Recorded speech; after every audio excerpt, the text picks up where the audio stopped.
पिताजी आपको ये डर लग रहा है कि मैं लड़के के साथ भाग जाऊंगी कहीं? मैं अगर भागना होगा ना मैं यहीं से ही भाग जाऊंगी। कि शुरुआत वहाँ से हुई थी खली सर से, और हमेशा मैंने उनको गुरु की उपाधि दी है। आज भी मैं गुरु मानती हूँ। भारत की पहली ऐसी महिला जो WWE की जो पहली महिला जो रेसलर रही है, और वही लड़ती गई, बहुत बार गिरे हैं, उठे हैं, संभले हैं, फिर आगे बढ़े हैं। शिवलिंग पे 15 रुपये 5-5 के सिक्के चढ़े हुए थे। तो ये क्या है कि मैंने 15 रुपये उनके लिए छोटे वाले को था। अगर मैं बीमार भी होगी ना, बुखार भी, तो मैंने बुखार में भी ट्रेनिंग कभी नहीं छोड़ी। अंडरटेकर, जॉन सीना, रॉक, आप यकीन नहीं मानो कि हम सब एक साथ डिनर करते थे। और आप इसमें ग्राउंड मीडिया देख रहे हैं, और आप सभी साथियों को पता है कि भी हमारा जो खास कार्यक्रम होता है, खास कार्यक्रम में खास शख्सियत से हम रूबरू करवाते हैं।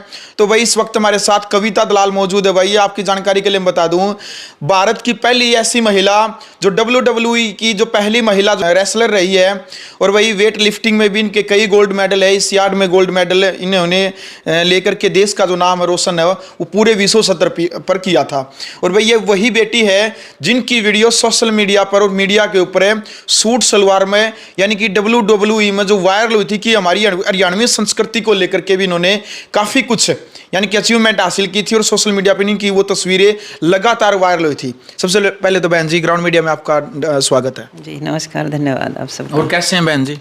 बहुत बढ़िया। बहन जी आज की जो ये वीडियो है काफ़ी कुछ सीखने को मिलेगा। जो हमारी हरियाणा की बेटियां हैं, जो हमारे देश की बहन बेटियां हैं, देखो मोटिवेशन की लगातार ज़रूरत होती है। और भाई देखो समाज के अंदर उन्हीं को अपना आदर्श माना जाता है जिन्होंने कुछ करके दिखाया, जिन्होंने कुछ इतिहास रचा है। और आपका भी जब भी नाम सुर्खियों में रहता है भाई WWE, देखो बड़े गर्व की बात होती है कि WWE में कदम रखा, वो भी भारत की पहली महिला आप कहलाई। उसके लिए भी आपको ढेरों सारी शुभकामनाएं। जी धन्यवाद। इसमें भाई ये जैसा है कि एक तो सबसे पहली बात लड़की होना अपने समाज में, ये बहुत बड़ा चैलेंज होता है एक लड़की के लिए। और उसके बाद फिर सपने देखना, उनको पूरा करने के लिए संघर्ष करना, और जब आप एक मुकाम पर पहुंच जाते हो तो उसमें मैं ये मानती हूँ कि मेहनत तो थी मेरी, लेकिन सौभाग्यशाली रही मैं कि मुझे परिवार का सहयोग बराबर मिलता रहा, जिससे मुझे हिम्मत मिलती रही, और मैं हर ऑब्स्टेकल जितने भी आए पार करती गई, लड़ती गई। बहुत बार गिरे हैं, उठे हैं, संभले हैं, फिर आगे बढ़े हैं, सिर्फ परिवार की ताकत। और मैं हमेशा यही बोलती हूँ, जितने भी पेरेंट्स से मेरी बात होती है, कि अपनी बेटियों को जो है एक बार ये एहसास करवा दो कि हम तुम्हारे साथ हैं। हर बेटी जिसको भी मौका मिलता है वो अपने तिरंगे की शान बढ़ा के वापस आई है। बिल्कुल। बहन जी शुरुआत करते हैं, आपका जो पैतृक गाँव है, पैतृक गाँव कौन सा है?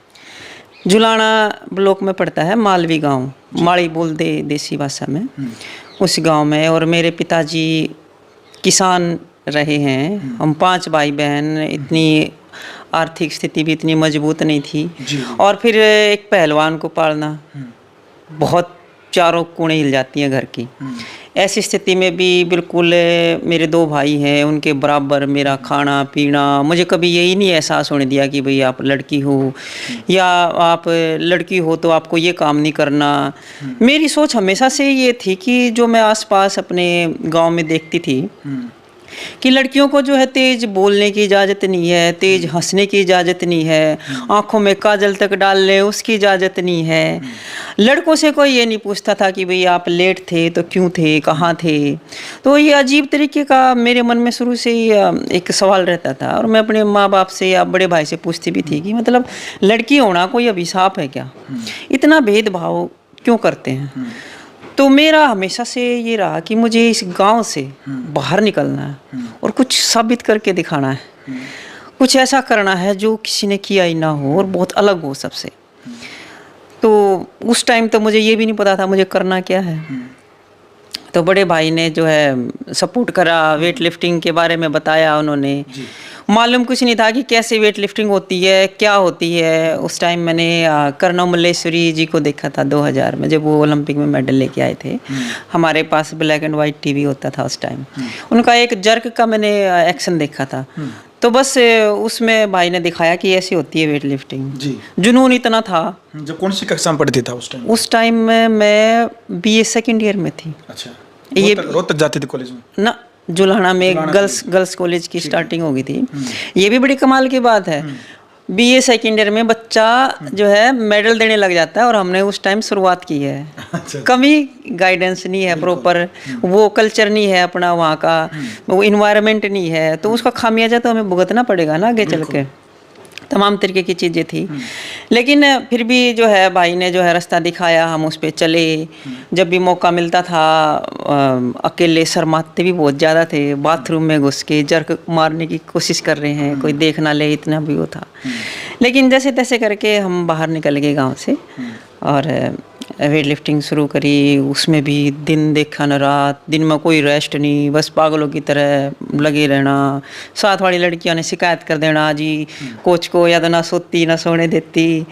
और कोच सामने तो मेरे को धमका देते, लेकिन बाद में बड़ी शाबाशी देते, भाई वाह भाई कविता, ये जुनून जो है बनाए रखना, और देखना तो बहुत जल्दी चैम्पियन बनेगी। तो ऐसे थोड़ा थोड़ा मोटिवेशन मिलता गया, आगे बढ़ते गए।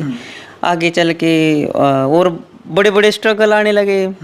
शादी होगी, शादी के बाद उस परिवार को भी जो है एग्री करना, उसके साथ है उनको लेके चलना, फिर से मेहनत करना, फिर बच्चा डिलीवरी के बाद फिर से स्टार्ट करना। तो मुझे लगता है कि लड़की हूँ, औरत हूँ, इसलिए कुछ ज़्यादा ही मेरे को सहन करना पड़ा, स्ट्रगल करने पड़े। आदमी के सामने थोड़ा सा जिम्मेदारी तो होती है आदमी की, लेकिन इतनी जो हर एक कदम पे जो एक छोटी सी चीज़ एक बहुत बड़ा संघर्ष दिखाई देता है एक लड़की को, तो वो चीज़ें पार करके आज मुझे भी खुशी होती है कि मेरे देश ने मुझे बहुत प्यार किया। जब मैं WWE में सूट सलवार पहन के खड़ी थी वर्ल्ड लेवल के प्लेटफॉर्म पे, तो रोंगटे खड़े हो रहे थे मेरे भी, और ये लग रहा था कि पूरा देश जो है मुझे देख रहा है। बिल्कुल। और अच्छा बहन जी, इससे पहले जो आपके माता पिता हैं, जिस टाइम पर वेट लिफ्टिंग में आपने शुरुआत की थी, कॉलेज टाइम था आपका, आप कॉलेज में जाते थे, उस टाइम पर माँ बाप ने क्या कहा था, उनकी तरफ से कितना सहयोग मिला था? कि भी देखो ग्रामीण क्षेत्र से जब बेटी निकलती है और बड़ा अजीब लगता है भी जिम में जाना, वेट लिफ्टिंग करना, और आप कह रहे हैं कि भी देखो बीए सेकेंड टाइम पर तो लड़कियां मेडल देना शुरू कर देती हैं, और उस टाइम पर आपने अपने करियर की शुरुआत की। तो परिवार का क्या कहना था? किसी ने ये भी कहा कि नहीं भाई ऐसा नहीं, पढ़ाई करो शादी कर देंगे, या फिर ये कहा कि हाँ हम आपके साथ हैं? देखो परिवार, जब मैं 10th में थी, गांव में हमारे 10th तक का स्कूल है जी था उस टाइम, तो 10th के बाद ही परिवार ने जो है शुरुआत कर दी थी भी शादी करनी है। तो शादी करनी है तो मुझे जो है, मैं जो खुली आंखों से सपने देखे थे बहुत सारे, वो पूरे कैसे करने हैं। जब शादी की बात आई तो बड़ा रोई भी मैं। एडमिशन लेने जाना है जुलाना में या +1 में, तो पिताजी मान नहीं रहे हैं। माँ को कह रही हूँ, कभी पिताजी को कह रही हूँ। लड़कियाँ जो मेरे साथ वाली हैं वेट कर रही हैं, अभी लास्ट डेट आ गई, जाना है नहीं जाना है। तो एक दिन सुबह जो है चूल्हे पर बैठी थी, मैं रोटी बना रही थी, तो वो लड़कियाँ आई कि आज जाएंगे हम, लास्ट दिन है। गाँव की लड़कियाँ मेरे मतलब गली में ही। तो मुझे बहुत तेज़ गुस्सा आया। तो मेरे पापा जो है बाहर गली में जैसे बैठ जाते हैं ना कई लोग हुक्के पे, मैंने माँ को कह के बुलाया, और मैंने पापा को इतनी तगड़ी बात कह दी, आम लड़कियां कोई हिम्मत नहीं करती। मैंने कहा पिताजी आपको ये डर लग रहा है कि मैं लड़के के साथ भाग जाऊंगी कहीं? मैं अगर भागना होगा ना, मैं यहीं से ही भाग जाऊंगी, मुझे पढ़ना है। अपने पापा को ये बात मेरे पापा को सीधी बोल दी। अच्छा। मैंने कहा आपको ये डर लग रहा है कि मैं भाग जाऊंगी ये लड़कों के साथ है, किसी को लेके? अगर भागना होगा तो मैं यहाँ से भी भाग जाऊंगी, कौन रोक लेगा मुझे? तो पिताजी हंसे इस बात पे। कि 2 बहन और भी थी मेरी, उन्होंने कभी ऐसी हिम्मत नहीं करी थी। तो हंस के उन्होंने कह रहा ले पैसे और जा ले एडमिशन। तो एडमिशन फिर बीए में, फिर ये बात आई जब बीए में गए तब भी ये अड़चन सी आई। फिर समझाया, भाई ने हमेशा, बड़े भाई ने संजय दलाल ने बहुत साथ दिया कदम कदम पे, वही मेरे को निकालने वाले हैं। बिल्कुल। देखो भाई, ग्रामीण क्षेत्र में ज़्यादातर लड़कियों के साथ है, अब की बात नहीं है, ये उस टाइम की जिस टाइम पर कविता दलाल पढ़ाई करी थी, लोगों की सोच ये होती थी गांव के अंदर कि बेटी की, या जो हमारी बहन बेटी होती है, 10वीं और +2 करवाई और उसकी शादी कर दे। ज़्यादातर यही होता ना बहन जी, 10वीं करवाई और शादी को सोचते हुए 10वीं +2 बतेरी होगी, अरे इससे शादी करवा दो। उस टाइम में तो देखो ये 2000 की बात है, उस टाइम का माहौल कुछ और था, इस टाइम बहुत बदलाव है, बहुत बदलाव आया है। इस टाइम तो लड़कियां पढ़ भी रही हैं, बाहर भी जा रही हैं, खेलों में भी बहुत सारी निकल गई लड़कियां, तो माहौल बदला है आपकी बिल्कुल इस बार। अच्छा बहन जी, जब उस टाइम पर जब वेट लिफ्टिंग आप कर रहे थे, कोई मुश्किलें, जिन मुश्किलों को आज भी याद करते हैं कि भी हाँ वो मुश्किलें शायद किसी के जीवन में ना आए, उस टाइम की कोई मुश्किल भरा कोई दिन? मुश्किल तो भाई इतनी थी कि मुझे ये पता था कि मेरे परिवार की आर्थिक हालत इतनी अच्छी नहीं है कि मुझे हर महीने पैसे भेज दें। लेकिन आप यकीन नहीं मानोगे, मैंने अपनी जेब से कभी जूते नहीं खरीदे, कभी ट्रैक सूट नहीं खरीदा। साई में चली गई थी, गवर्नमेंट देती थी, तो इनसे ही मैंने एक्स्ट्रा मतलब परिवार को देखते हुए कभी खर्च नहीं किया। डाइट सारी चीज़ें हॉस्टल में मिलती थी। एक बार जो है टूथपेस्ट नहीं होती या मेरी ख़त्म हो गई थी और घर में हमारे पास फ़ोन थे नहीं, तो हफ्ते संडे के दिन STD पे जाके फ़ोन करते थे, बता दिया कि भाई ऐसे ऐसे पैसे ख़त्म हो गए। तो पैसे आने में लेट हो गया, मैं दोबारा नहीं बोलती थी कभी भी, ना जिद लगाती थी, मैं जितना होता था काम चलाती थी। पेस्ट ख़त्म होगी, अब भाई आप सबके बीच में रह रहे हो, ट्रेनिंग कर रहे हो, तो साफ़ सफाई का ध्यान भी रखना है। तो 2-3 दिन तो मैंने नीम की दातुन से अपना ठीक रखा अपने आप को। फिर मंदिर में मैं गई हुई थी, भोले के मंदिर में, तो शिवलिंग पे 15 रुपये 5-5 के सिक्के चढ़े हुए थे। तो ऐसे ही मेरे दिमाग में आया, मैं कभी भी दुखी होती हूँ तो मैं अंदर ही अंदर परमात्मा से बातें करती हूँ। बिल्कुल। तो मैं ऐसे ही बैठ के मैं बातें करने लगी। मैंने कहा प्रभु, मैं कहा मुझे पेस्ट की ज़रूरत है अब परिवार से पैसे आए नहीं है, मैं कहा ये 15 रुपये मुझे दे मैं आपके लौटा दूंगी जब मेरे आ जाएंगे तो ये क्या है कि मैंने 15 रुपये उनके लिए, छोटे वाली कोलगेट आई। हाँ। और जब मेरे पैसे आ गए, वो 15 रुपये देने का टाइम आया, फिर मैं मंदिर में गई। फिर मेरे मन में विचार आया, मैं कहा यहाँ रखूँगी तो ठीक नहीं है, इसके बदले में किसी भूखे को ये 15 रुपये का कुछ खिला दूँ। सही बात है। तो उस टाइम में एक बेचारी 8-10 साल की लड़की, थोड़ी सी मेंटल उसमें थी, घूमती थी, उसको मैंने 3 गुजिया लेके 15 रुपये की वो खिला के आई थी और अपना भार उतारा था हमने तो कहने का मतलब ये है कि मैंने एक एक पैसे की कीमत भी उस टाइम समझी थी, एक एक मिनट की भी कीमत मैंने समझी थी। मुझे असलियत पता था कि मेरा परिवार मेरे लिए कितना स्ट्रगल कर रहा है। मेरी माँ सिर पे लड्डू 5-5 किलो का वो लेकर, अनपढ़ बेचारी, बस लिख कर दे देते पर्ची पे, वहाँ तक या बदल लिए, वहाँ तक या बदल लिए, सामान पहुँचाना आ जाती। तो मुझे उनका संघर्ष ज़्यादा दिखाई देता था। अगर मैं बीमार भी होगी ना, बुखार भी, तो मैंने बुखार में भी ट्रेनिंग कभी नहीं छोड़ी। इतना मेरे अंदर जुनून था और इतना मतलब ये लगता था कि मैं सेल्फिश होके, मान ले मेरे मेडल भी आगे थे, नौकरी भी लगी थी 2008 में,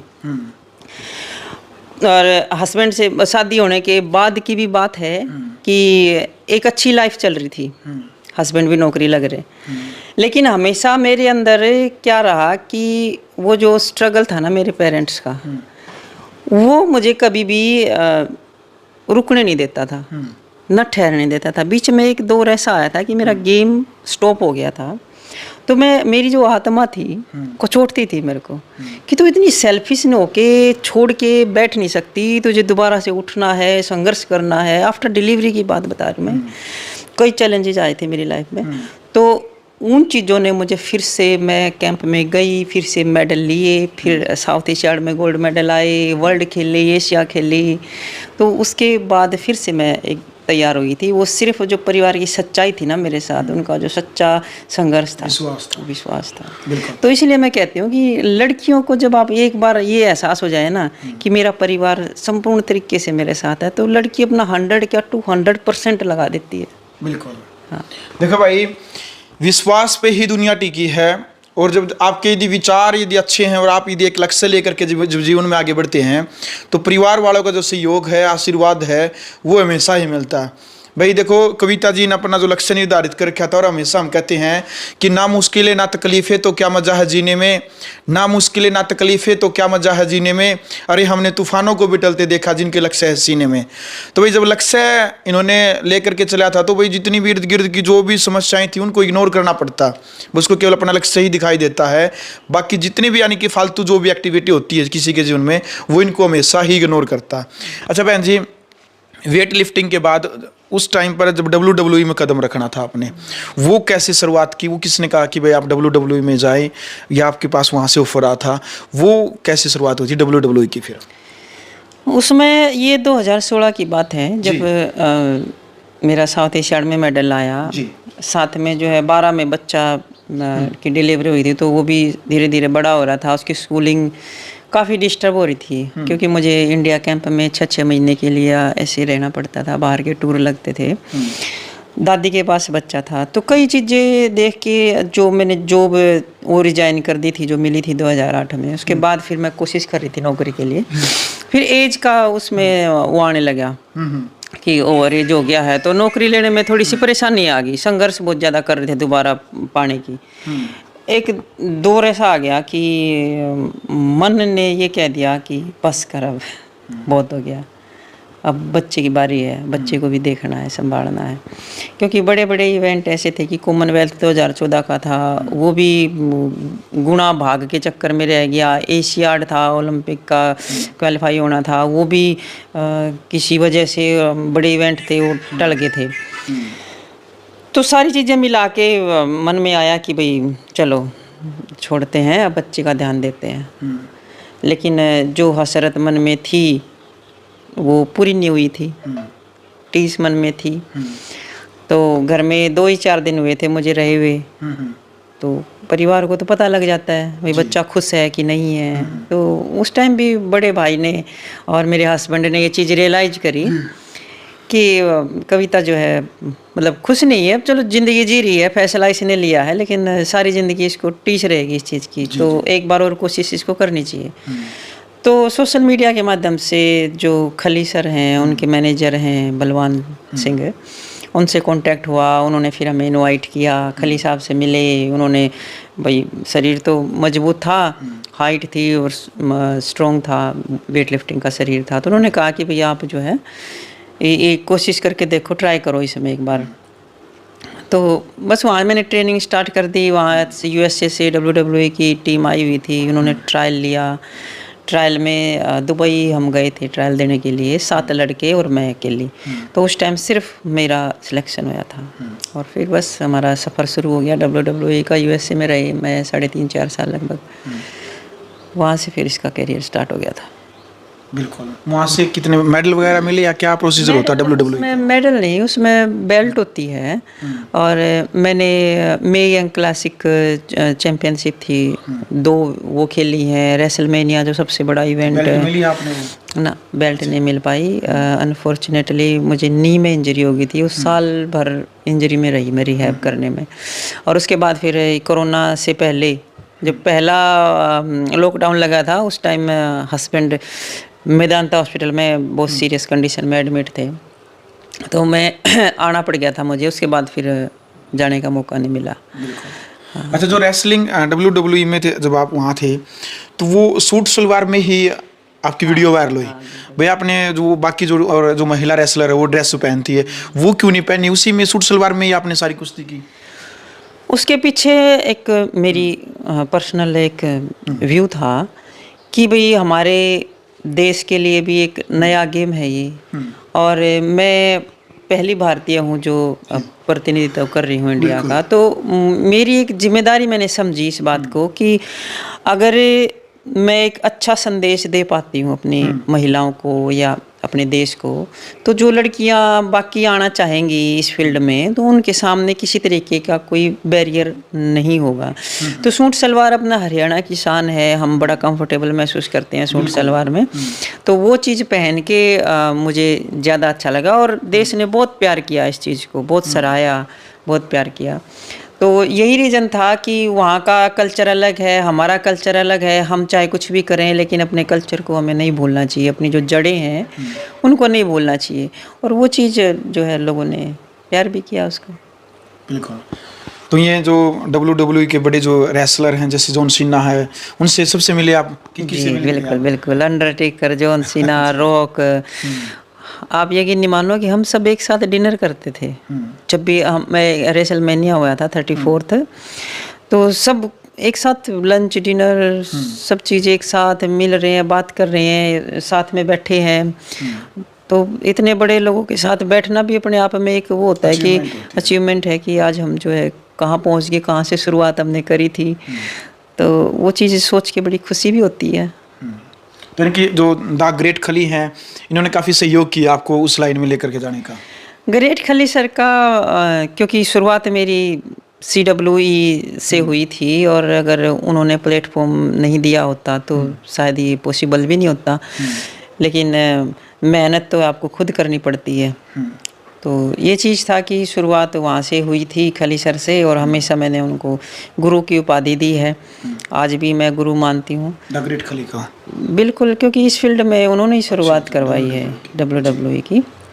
और आगे भी जब भी मुझे ज़रूरत होती थी उनसे फ़ोन से सलाह मशवरा कर लेते थे। तो काफ़ी सपोर्ट किया है उन्होंने मुझे हमेशा ही। चलो जी, अच्छा शादी कहाँ हुई आपकी? शादी है जी बागपत, बड़ौत, बागपत डिस्ट्रिक्ट है, बड़ौत में, बिजवाड़ा। तो ससुराल ने वालों ने कितना क्या सहयोग दिया इस फील्ड में आपको? ससुराल का भी मैं बराबर सहयोग मानती हूँ इसमें कि भी कोई भी सास या कोई भी पति अपनी बहू को घर में 1000 तरीके की रिस्पॉन्सिबिलिटी है, सबको छोड़ के बाहर भेज रहे हैं खेलने के लिए। तो ये भी बहुत बड़ा उनका सहयोग है। और बच्चा है, एक माँ के लिए तो बहुत मुश्किल हो जाता है छोटे बच्चे को छोड़ना, और उसको भी बाद में वो लोग संभाल रहे हैं। तो सबका मिला जुला सहयोग है, तब जाके कविता बनी है। बिल्कुल। चलो बहन जी, अभी हाल फिलहाल क्या कर रहे हैं और आगामी भविष्य को लेकर के क्या है एम है लाइफ? मेरा तो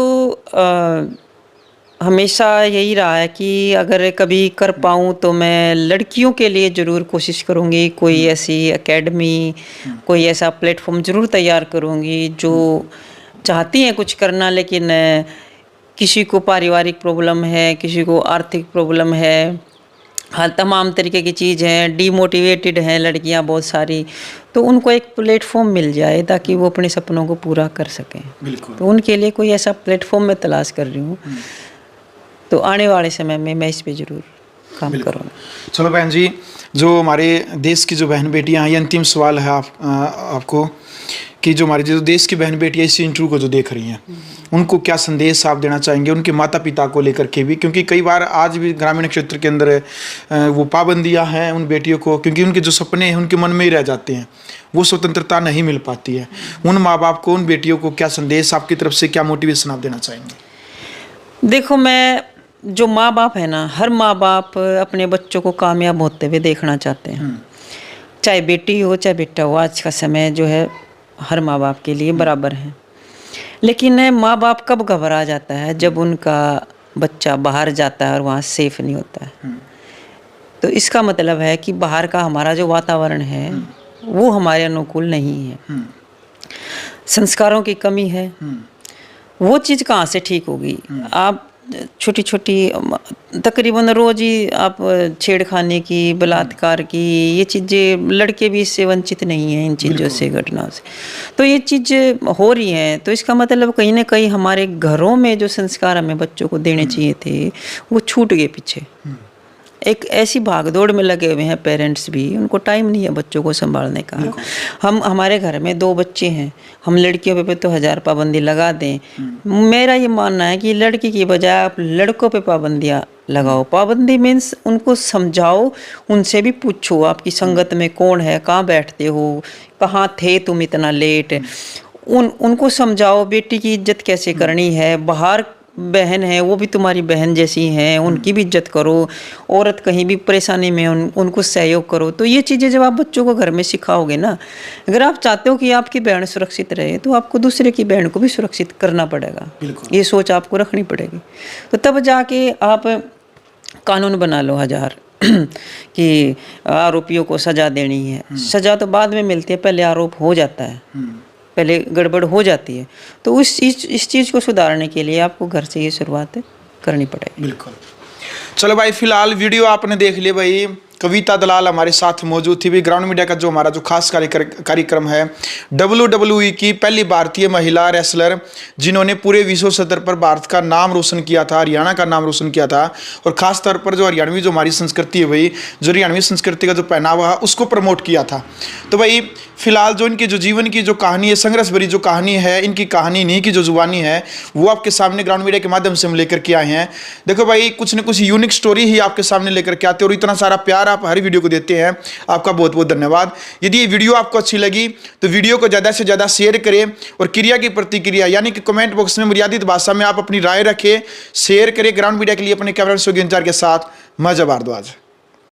राष्ट्र निर्माण की जानकारी के लिए ग्राउंड मीडिया चैनल को सब्सक्राइब करें और शेयर करें।